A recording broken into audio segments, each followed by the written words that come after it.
à notre collègue qui va partir dans 4 minutes. Bon, alors je t'en prie, vas-y. Merci beaucoup, Monsieur le Président. Je vous laisserai poser la même question à l'intervenant suivant. Oui, je suis désolé, je pars pour Bercy. Donc vous avez 2 minutes, allez-y, monsieur. Donc très rapidement, je voulais avoir votre avis sur deux éléments constitutifs de la dette, puisqu'on parlait de la qualité de la dette.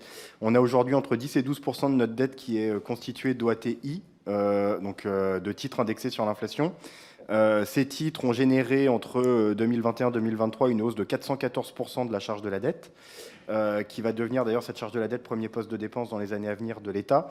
Est-ce que ça constitue pour vous un risque pour la dette en tant que telle? Est-ce que ça constitue pour vous un risque pour les futures possibilités de désendettement, on va dire? Et que pensez-vous de cette dette indexée? Et deuxième question, elle concerne la part de résidents étrangers. Alors, on a à peu près 53% de résidents étrangers dans la dette française.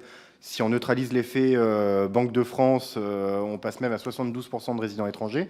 Est-ce que, tout à l'heure, on parlait de souveraineté, est-ce que cette part de résidents étrangers, elle peut avoir un impact sur la souveraineté de notre dette et sur la souveraineté de nos choix à l'avenir s'il y avait un déficit de confiance des créanciers? Et est-ce que pour vous, il serait important de prendre des mesures nous permettant de connaître nos créanciers, de savoir où ils sont situés exactement, puisqu'aujourd'hui, et c'est le sens de mon départ dans quelques instants, je creuse cette question depuis un mois et je n'arrive pas à avoir de réponse. Qui détient la dette en France? Est-ce que c'est important de le savoir?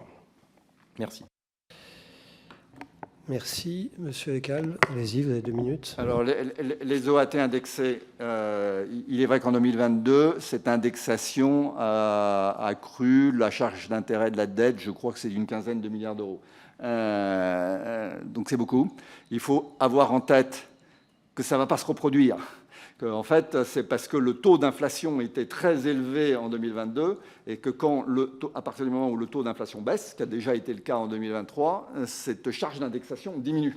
Donc si on revient là à des taux, et elle a déjà diminué en 2023, donc si on revient, vous l'espérez, à des taux d'inflation plus proches de 2%, cette charge d'indexation, mécaniquement, en fait, elle va revenir au niveau qu'elle avait avant 2022, en fait, à des niveaux de 2, 3, 4 milliards. Donc ce n'est pas un problème. Après, est-ce que c'était une bonne chose ou pas? C'est un pari qui est fait par l'indexation, par les services du ministère des Finances, sur le fait que finalement l'inflation sera plus faible que ce que pensent les acteurs des marchés financiers qui achètent ces OAT. C'est un pari qui peut être gagné ou qui peut être perdu, qui a plutôt été gagné par les services de Bercy dans les 20 années précédentes, qui a été perdu en effet en 2022 fortement. Il y a eu une grosse perte. Voilà, il y a globalement ensemble, moi je pense qu'avoir un peu d'indexation, c'est 10-12% d'OAT indexé. Pour moi, ce n'est pas vraiment un problème. Voilà, ça peut être un problème certaines années, mais c'est un problème ponctuel si l'inflation ne repart pas sur des taux beaucoup plus élevés, si on revient à des taux d'inflation plus mesurés. La dette étrangère, en effet, on a peu d'informations sur qui détient la dette publique. On sait qu'en effet, il y en a quand même à peu près la moitié qui est détenue par des non-résidents, une moitié d'Européens et une moitié de non-Européens. L'information ne va pas beaucoup plus loin que ça. Je ne pense pas qu'on ait plus d'informations. Est-ce que c'est bien ou est-ce que c'est mal? Il y a deux discours possibles. Il y a un premier discours qui est celui plutôt des organisations internationales, qui consiste à dire plus elle est détenue par des créanciers étrangers, plus il y a un risque qu'ils s'en aillent au moindre problème. Donc ça présente un risque.